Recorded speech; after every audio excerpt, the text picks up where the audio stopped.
Hello and welcome.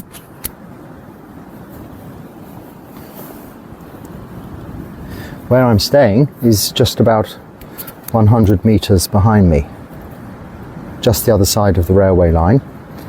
And where I'm going to be staying, my new kuti, that's what we call a little hut or a little house where monks can live. There's a sort of a specified dimension in the Vinaya.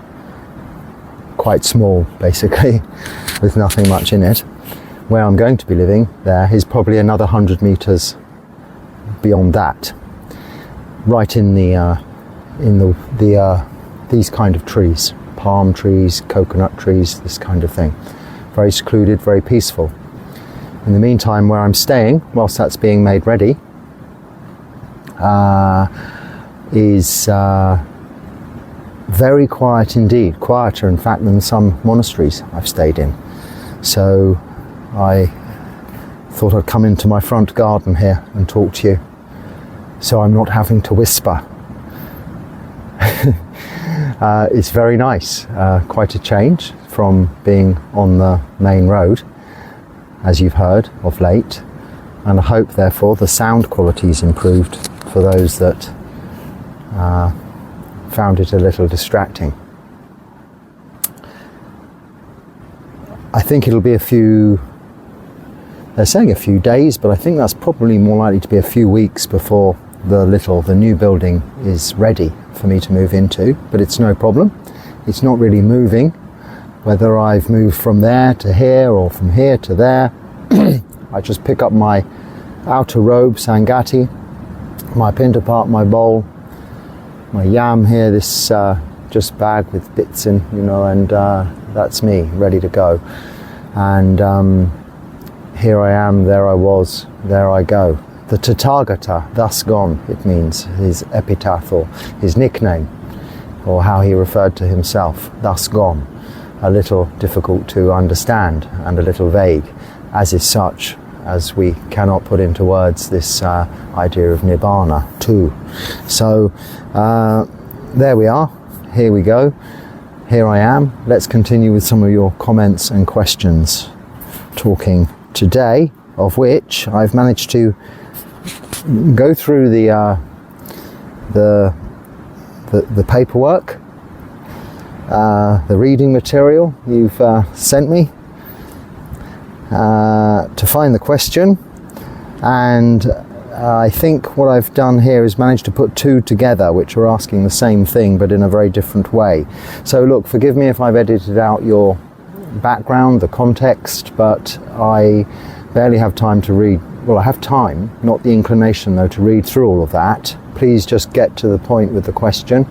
Nobody needs to explain to me the teachings of the Buddha, and certainly nobody needs to explain to me the teachings of other religions. This is for you to understand and practice and experience and enjoy yourselves. I'm practicing what I've chosen to practice in this tradition of Buddhism, Theravada Buddhism, and hopefully can share with you my experience of that.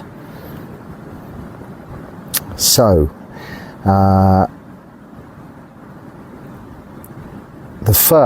this is from two different questioners, but I'll just, the first question is, may I ask how to reduce the tendency to embody anger as I live with a lot of aging pains from past injuries and blah blah blah blah blah blah blah. Now, I'm not diminishing the severity of all of the causes and conditions and our ages that result in these discomforts, but I'm not going to list them here and now. Anyone of this age, I'm a little older than you, is experience much this same dukkha, unsatisfactoriness, suffering. I appreciate not everybody is suffering from chronic pain or debilitating illnesses or diseases, but to some extent we are all experiencing, well, everybody is to some extent experiencing dukkha. This is, after all, what the Buddha teaches us. So how, though, to reduce the tendency to embody anger as you live with this pain and this suffering is a good question. That's all I need, good questions like that. And then hidden amongst another lot of writing is at the end. So I guess my question is, where is peace and contentment to be found within a body that seems constantly ill at ease, and even sitting with a compassionate heart? How can you help soothe very painful body when it frequently seems to be crying out for attention and relief? Again, a very good question. The context, I appreciate one wants to verbalize and get a certain amount off your chest in order to arrive at that, and that's fine, but I'm just apologizing for why I don't read that little bit out. So we've got two questions there. One about getting a little bit angry. I'm not sure when you say embody anger, I think you just mean you have a painful body and you're angry. This is often a result of dukkha, discontentment. We have three root defilements: greed, hatred, delusion. And hatred is at the root of disliking, aversion, which manifests in anger. We do have a tendency, when in pain, to tense up. This is the way our bodies protect themselves. Now, in the context that the second part of this question was asked, you do explain that yes, pain is significant and but there is a purpose to it, and the understanding there is, of course, that we have pain to show us that there's something wrong, and that we need to seek treatment, take medication, and deal with the pain. It isn't to be ignored or brushed away, and that is very correct, and that is what I'm going to say. What we do with pain and discomfort and illness and aging, as we reflect our 5 subjects of frequent recollection, that we are of the nature to age, the nature to get sick, the nature to die. We will be parted from all that we love and hold dear, and my little lizard is back watching again. Every time I come and talk here, he goes and sits there or there, and eventually he'll come there. You can't see that, so I apologize, but there we are. So this is the nature of suffering. It can manifest in anger in one sense, and the other question is, how can I deal with it? Now, what we need to do is firstly see what this discomfort and this suffering is, and get the correct treatment, the best possible medical treatment you can.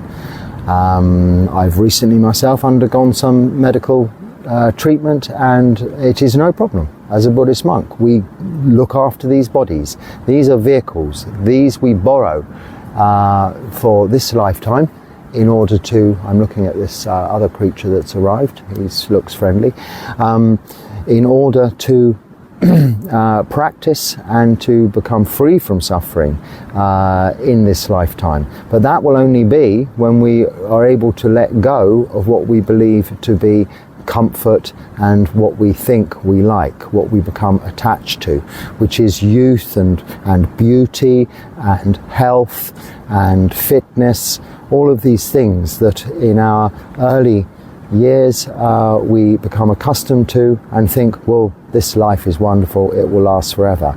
As these things begin throughout our lives, as we begin to deteriorate through age in our health, and we become slower, we're unable to see very well, hear very well, our teeth start to fall out, all of these things, as much as we try to rectify and treat these ailments, they will continue to bother us if we are always of a mind to want to look back into the past and think, oh, well, I was like this, and then try and think in the future, oh, but now I'm going to end up like this. No, this isn't what we do.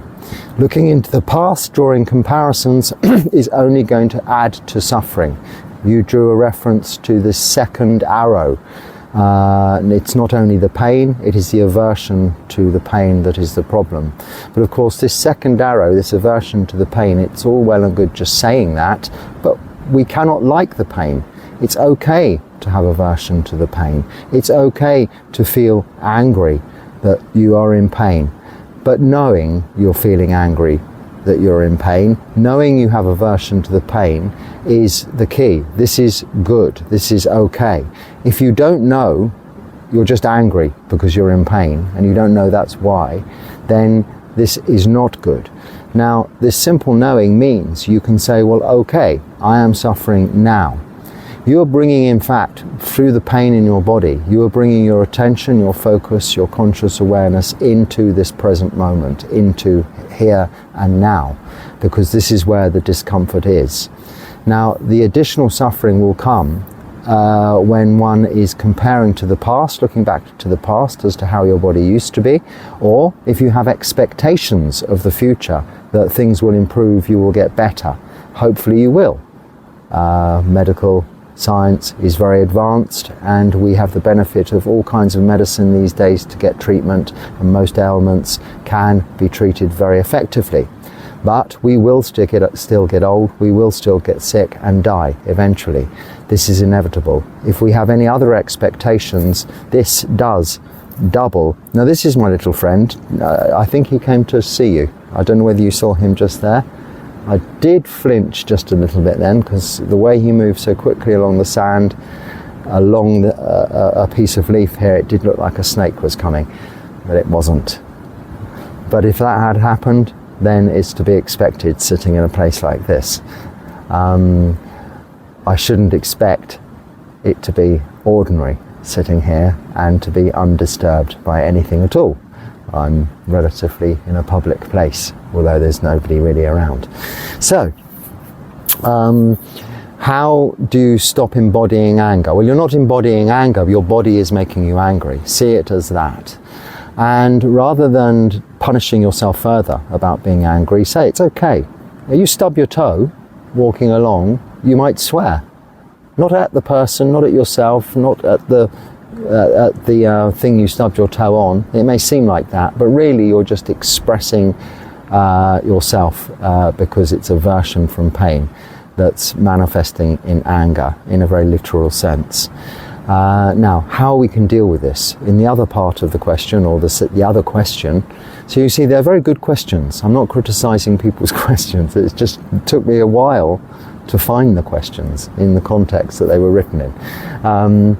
So when we try and address this situation, we shouldn't, maybe if it's certain kinds of pain, you can in your practice in meditation sit and just focus on the pain itself as a meditation object. And this will still lead to a tranquility of mind and calmness. But sometimes that isn't possible. Firstly, make yourself as comfortable as possible without leaning, slouching. But if it's necessary, you can lie down. Lay down. The Buddhists taught meditation in sitting, walking, standing and lying down. These four postures. As long as when you lie down, lay down, you make a determination not to move, and you are able, because you've had enough sleep, to stay awake, and you're not going to go to sleep to try and avoid the discomfort that you're experiencing. If you can make that determination, then that is often a very good way to practice meditation when you're suffering physically, when you're in pain. Laying down, not on a comfortable bed necessarily, but on something that's not too uncomfortable. Carpet, a rug, a mat, a yoga mat or something, or even a firmish sort of, what would you call it, sofa-y, what do you call it, you know, anything that's not too comfortable, but not, when it, just right, like Goldilocks and the Three Bears. This Buddhist path is very much like Goldilocks and the Three Bears, if you know that story. It isn't the ascetic hard path, it isn't the life of luxury, it's the middle path. Not the hard bed, not the soft bed, the medium bed. Not the hot porridge, the cold porridge, the medium porridge. Not the salty porridge, the sweet porridge, the whatever comes in between with porridges. This is Goldilocks and the Three Bears, a story that's told to little children, not to make them Buddhists, but to I'm not really quite sure what the idea behind it is. I can only see the Buddhist angle in it, really, the middle path. And that is what this practice is all about. So be kind to yourself with pain. And you do say, even though being compassionate towards yourself, this still isn't helping, and how to deal with it. Well, don't just say it, be it. So practice this development of these 4 Brahma Viharas. Bring to mind something loving and kind and nice, something that somebody who's very close to you, a favourite pet, even a soft toy or a fictional character is something you can bring to mind. The Buddha himself, the attributes of the Buddha, chanting iti piso, is what Buddhists would do in Buddhist countries and monks would do, because it's really highlighting the qualities of the Buddha, which is a very nice thing to do and understand, to bring a calmness to your own presence and peace of mind. This kind of practice and this development of metta in this way can certainly help reduce the anger that's building up behind that, because when you're developing loving kindness for yourself and for near and dear ones and for all beings, it's very hard for that anger to creep in the back door. It's very easily pushed out. But have compassion also, karuna, as the second of the Brahma Viharas, because it's karuna and compassion for yourself that you're talking about, but it's not that alone that's going to make the pain go away. Have equanimity, the final, upekkha, because this is just really the acceptance of these 4 characteristics of existence, of anicca, impermanence, of dukkha, unsatisfactoriness, and the fact that anatta, everything is out of our control, especially in the context of these bodies and these thinking brains. We have no control over how they feel or our next thought even. Knowing that does help you develop equanimity. Mudita, the third one, isn't so applicable in this particular circumstance when trying to practice with discomfort and pain, but make your environment as comfortable and conducive to your practice as possible. If you can light some nice smelling incense, it's okay. It could be seen, yes, well, you're distracting yourself a little bit from it, and it's not the harsh reality of practice that you see some ascetic monks doing, but that's not the point here. Firstly, make yourself happy. You will not be able to develop any stages of samadhi until you are feeling relatively happy or content, leading to happiness, because happiness is just a symptom of contentment. So whilst you're in agony, you're not going to get into samadhi, not unless you're a very experienced practitioner in samadhi already. So watch the breath, watch the breathing as you breathe in and out, and feel how as you breathe in and out it kind of softens and cools and helps with the relaxation process. And above all, and with, well, not above all, but in conjunction with this, relax your face and all of that tension that's building up in your face, around your eyes, shoulders, neck, which is just a physical symptom of manifestation of the anger, the aversion to the pain you're experiencing in this situation. So this is something that takes time and helps you to build patience with, but something that we all need to do. Now, I will say, if you're practicing now and you're fit and you're healthy and able, you will not have this problem later on in life, like the likes of me and others whom are writing in here with regards to aging and discomfort of that. We came to the practice perhaps later than people who begin this practice in their 20s. If you're in your 20s and you're relatively fit and healthy, really do make the most of that. sit for hours on end in samadhi, sit in the full lotus position on a hard, cold, concrete floor. Be that little bit more aesthetic and harsh with yourself about the practice, because it's this development of patience in the situation that you're in when you're fit and healthy, as a lot of you are, that helps later on in life when you are suffering from debilitating arthritis, when you do have to undergo painful surgery, or you do have respiratory difficulties or cardiac, or even problems with issues of your mental health. If you can develop strength and patience in your fit and able years, and this is what the Buddha taught us after all. He didn't say, oh, wait until you need Buddhism and then come to God and pray for help. Don't think that way. He didn't say, wait until you're old, sick and dying before you practice. Do it now, as soon as you can, in your early years, whilst you can. Don't put it off until you're old, because then you will have all these additional obstacles in the way of additional dukkha, suffering. So whether you call it the second arrow or the third, fourth and fifth, which are coming really from the additional kilesas of not wanting so much that you will find other ways to distract your mind and take you away from the practice entirely. This will all happen if you leave it too late. But it isn't too late for us, and I'm saying us because I'll be 57 this year, and I started this practice when I was 40. So I wasn't a spring chicken, and I hadn't led a fit, healthy life up until then. So I jumped in at the deep end because I knew I had little time. I had the sense of urgency to practice. I thought, I haven't got time to be swimming lengths in the shallow pool for days and days and years, in the hopes that one day I'll get the point. I had to jump in at the deep end from the highest diving board, because I'm 40. I thought then, if I don't do it now and I don't start my practice earnestly at this point in my life, I probably never will. So that's what I had to do. So I hope that helps, and I hope I didn't sound dismissive about the comments surrounding your questions, which are good questions. I'm just trying to encourage people to make briefer comments or questions that are that, because I have to read them.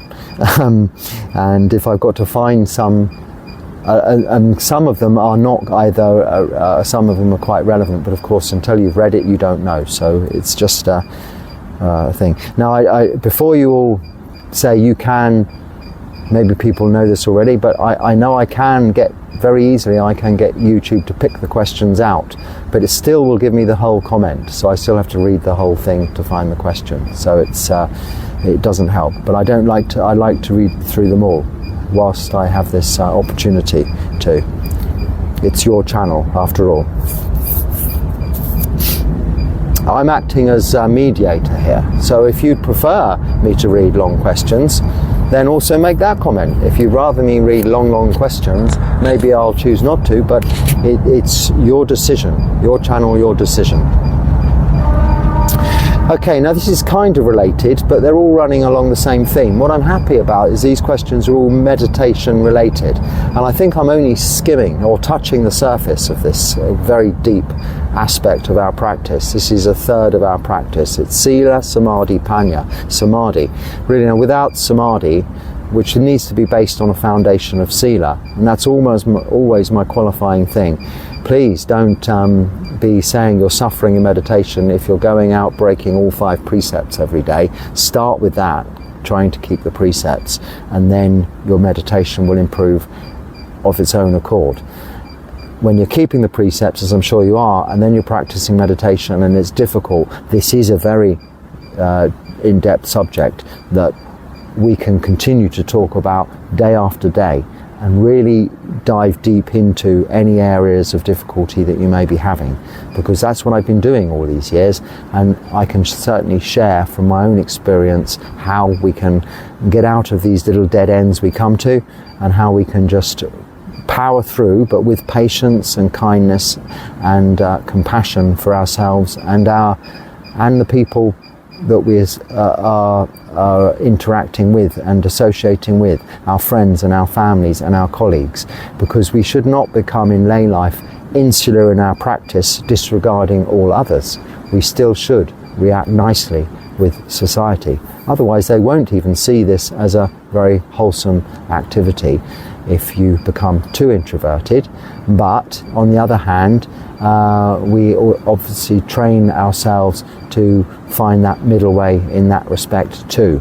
Inclusivity with all around us. And this is where we're also developing metta, with that inclusivity, sharing metta with all around, and compassion. This is where mudita comes in, appreciating other people's enjoyment of their life, even if it is different to ours. So this one, I'm going to hazard a wild guess here. Please correct me if I'm wrong, but I think you might come from India. Now that's not a random thing. It's just I'm saying, and the reason I'm saying that is because this is often what people say to me, Indian people, about meditation.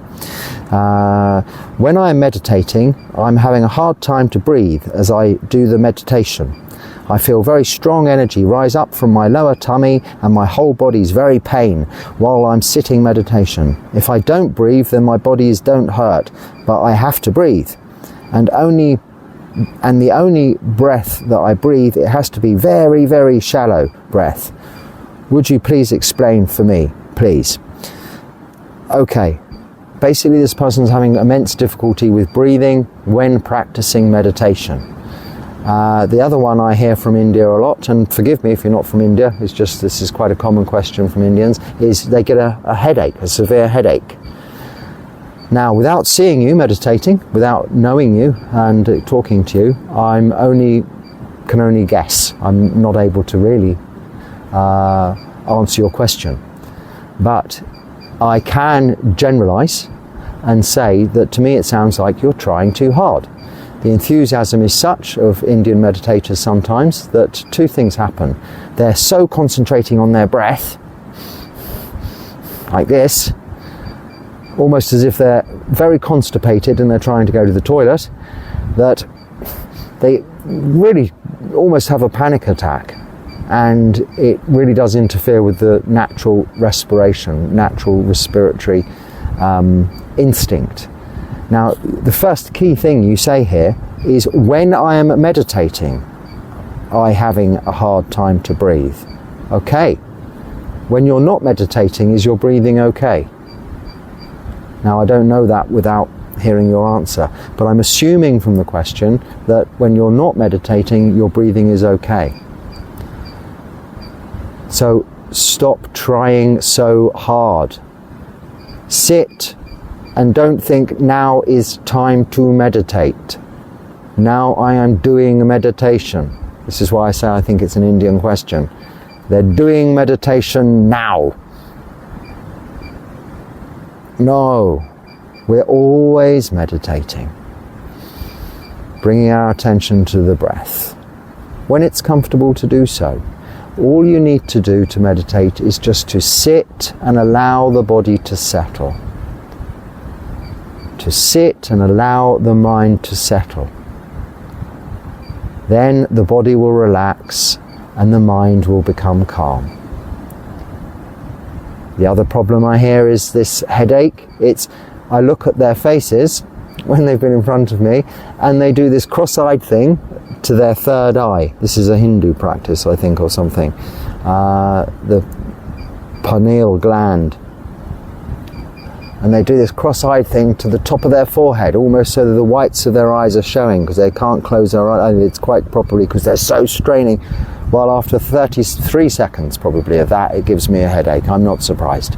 Just allow the gaze to just naturally look towards 3 or 4 foot in the front of you on the floor, and allow your eyes to just naturally close, the eyelids shut. If you look at the pictures or the statues of Buddha, his eyes aren't even completely shut always. They're slightly open because his eyes are just gazing, but you can see the iris, the colour of the eyes. He's not got the whites of his eyes showing like a freak with his pupils pointing inwardly to the top of his forehead, giving himself a headache. No, he's sitting calmly with his gaze just softly down a few feet in front of him. They say in the beginning of the Anapanasati Sutta, or when in the description part, that establish mindfulness in front of you. Now this is taken two ways, either literally in front of you, or first and foremost is mindfulness. Putting it in both ways, it's good. It doesn't say focus as hard as you can your pupils to the top of your forehead, and it doesn't say strain so hard on concentrating on your breath that you're practically having a heart attack. So can I explain this? I don't know exactly, because I don't know you, but the explanation is you're trying too hard. Stop trying. Chill, relax, enjoy. And if you don't know how to relax, just stop doing anything. Sitting and doing nothing. No thing. No concentrating on the breath. No staring to the top of your forehead. Just doing no thing. Nothing. And this is just very, very relaxing in itself. So that's how you deal with that. I hope I didn't offend anybody there with my comments, but it's a very common question I get from all of my lovely Indian friends. And then I may chuckle because I say, oh, well, look what you're doing there. You're so rigid. Just relax. Like the Buddha, like you see in the statues, in the rupas and in the pictures. I hope that answers it anyway. What does... So I have to read it like this is written. Namo Buddhaya Guru. Guru just means teacher. So I'm a pupil along with you, a student of the Buddha. So that's why I just feel a bit uncomfortable when people say guru and things, but it's fine, it's respectful, thank you. But Namo Buddhaya Guru. I have a question. What does guru do in a situation where you can't really get alms? Well, in now, I suppose just over 3 years, because there was a time in COVID when I had to supply food for myself. That wasn't a normal situation, so I'm not going to include that in my answer here. I had to get someone to take me to the shop, buy me some food, and I had to cook for myself. But I wasn't a monk then. Actually, this is now 4 or 5 years ago anyway. This was in 4 years ago, isn't it? But since being fully ordained, and relying solely on alms food, this actually hasn't happened. Now you do make I do edit the question, or highlighted the bit I was going to read. You do say, for example, in a country which isn't Buddhist, in a country where they don't understand what I'm doing. Well, actually in India, it's not a Buddhist country, and they are used to sadhus begging, but that's for money or grain or things. This whole going out in the morning for readily edible food, cooked food, to eat before noon is, in most parts, quite alien to them, quite unusual.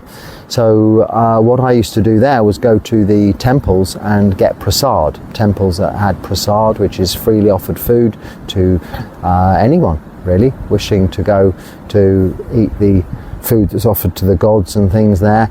In their traditions, their religions, they don't mind any religious person or any tourist or anyone going along to those temples and getting fed. So that's what I've done there.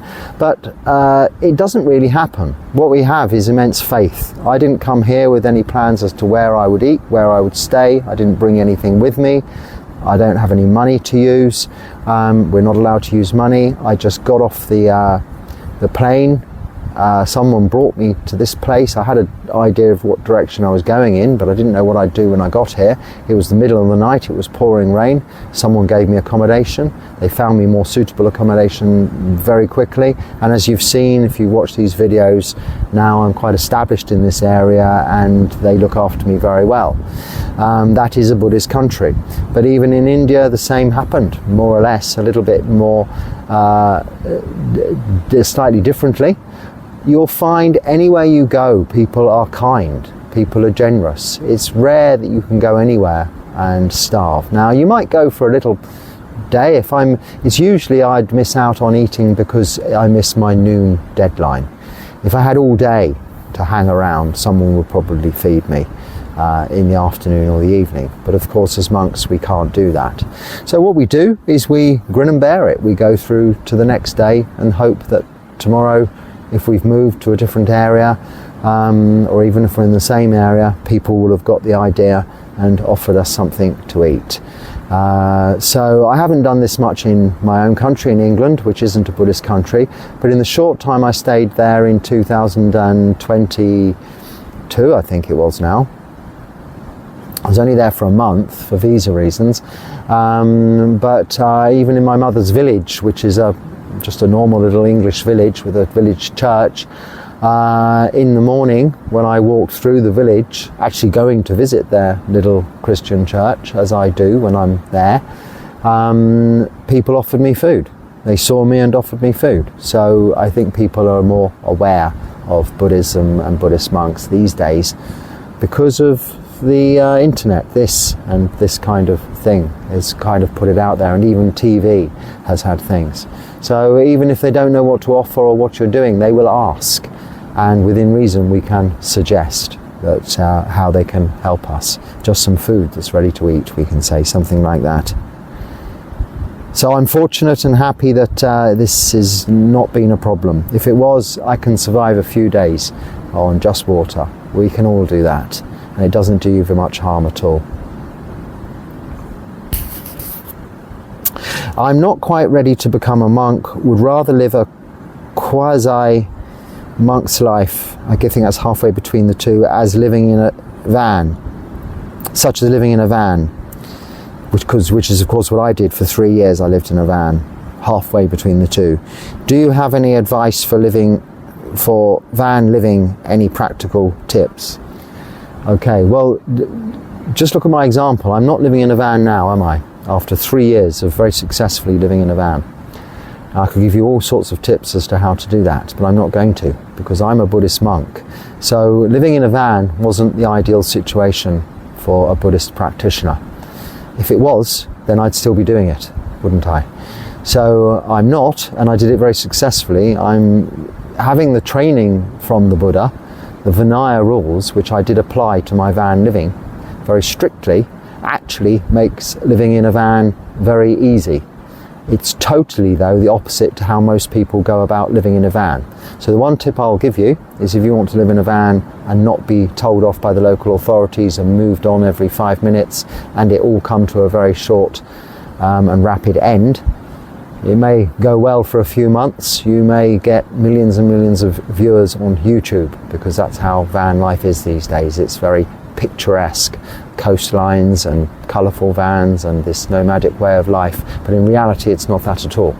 In reality it's very difficult, very cold, very wet, very dirty, very smelly, very hungry, very difficult indeed, but as a Buddhist monk, very good for your practice.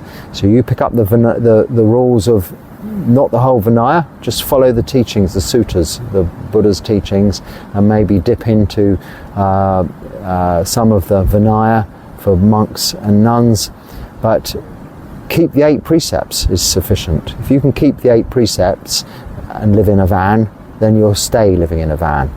Don't get a van that's a camper van. Get one with no windows that doesn't look like it's camping, then nobody can object to it being parked anywhere, and you can live anywhere. But don't bother, go straight to a monastery where they'll look after you, give you food, shelter, medicine, and teach you properly how to, even though you're not ready, you don't have to ordain yet, you can still do that also, even if it's part-time. If you're living in a van, it can be very expensive also. When that van goes wrong, it needs to be fixed, and you don't have time to wait for it to be fixed. If it's your home, it needs to be fixed that day. Now, if that's necessary, it's going to probably cost you 3 times, if not 10 times more, because you have to shop around, and it won't be the cheapest garage that's going to do it for you. It can be very difficult, so I wouldn't recommend it. So I'm not going to give you tips, because I would be hypocritical.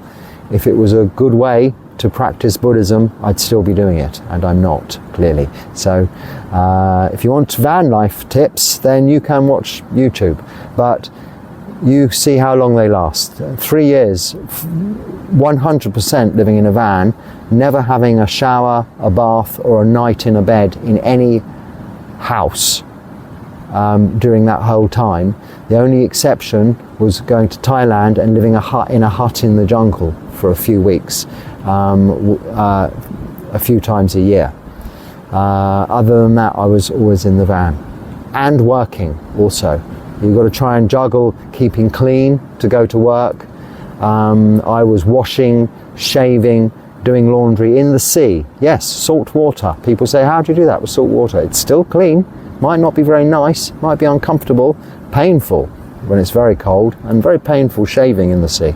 But I had to do it. It's the way I was living. So it's by no means the halfway between monk life and lay life middle way of practicing. It's on the ascetic, harsh side of the practice. It's easier living in a monastery. So that's really my answer to that question. I hope it kind of makes sense. It's one of those you had to be there really kind of answers to know what it's like. Don't regret it.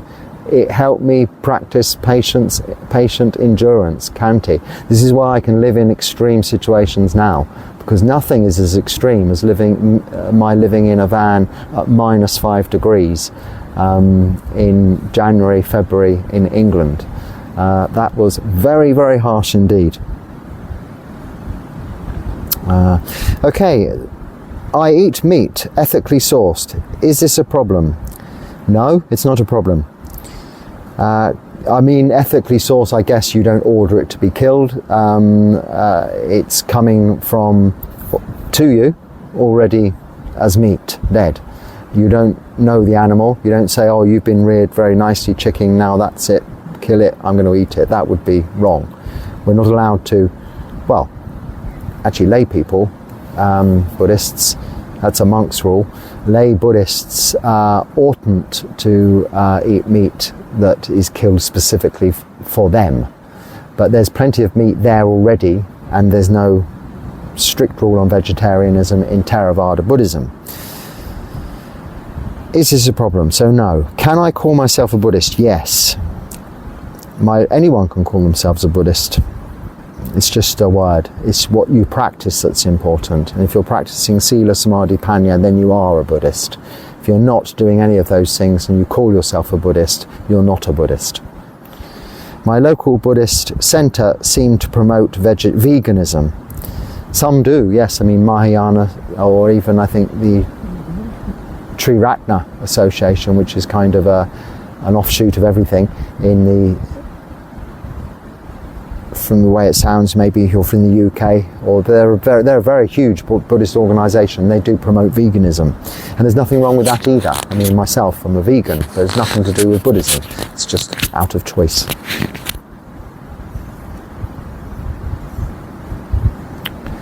Okay.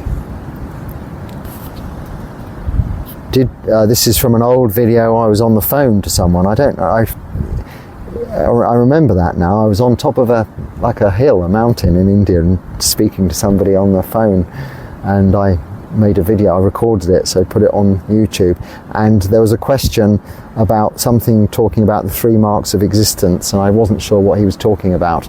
Of course, he was talking about the 3 characteristics of existence, anicca, dukkha, anatta, in answer to your question. I mean, I realised straight after the call he was referring to that. It was just a different way of putting it. 3 fundamentals of existence, 3 characteristics of existence, 3 marks of existence. And I did confuse it once also with the 3 poisons, but the 3 poisons are, I think that's greed, hatred and delusion. Right. I think there's one more question, a very nice question to finish on, but I'd like to spend more time on that, so I should wrap it up for today, as I spent quite a little bit of extra time on the first question, which was actually 2 or 3 questions, and some from the previous talk also, because I think I was talking about discomfort and pain in that.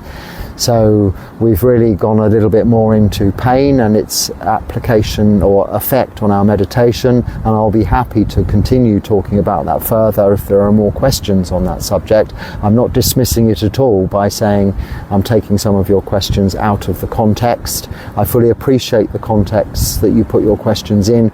Being someone who's getting on now myself, also having some recent treatment and this experience can relate to it very well. So I'm certainly not dismissing it, but we can just call it dukkha and see it as that, and see how dukkha affects our practice of meditation, because whether it's dukkha of the mind or of the body, it's equally an obstacle, a debilitating, it's equally the 5 hindrances that get in the way of our practice, and it is that we're here to try and eliminate not dukkha, because it'll always be there, but eliminate these 5 hindrances, which are the desire not to have dukkha, but to see it for what it really is, those 3 faculties or characteristics of existence, anicca, dukkha and anatta, through this practice of sila, samadhi and panya. So I hope there's something useful there you can use. If so, please use it, and if not, then let it go. And in the meantime, be happy and stay well. Until next time, Sukhi Hotu.